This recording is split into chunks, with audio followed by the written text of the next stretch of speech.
Welcome to Share Plant Rentals.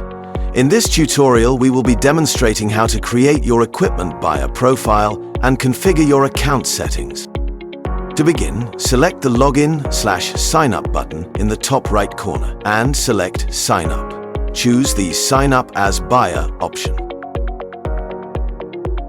Fill in the details required by creating your username and password. Don't forget to agree to our terms and conditions, and if you want, sign up to our newsletter for regular SharePlant Rentals updates. Now you have registered your account, check your inbox for an account verification email. Click the link to continue with your account. Now, in your dashboard, use the menu on the left to select Profile and then Account Settings. Fill out all details required to set up your account. As an optional step, add your bank details to receive payment if you also wish to rent out your equipment. You have now completed your profile and account setup. For more guidance and next steps, please visit our website or YouTube channel.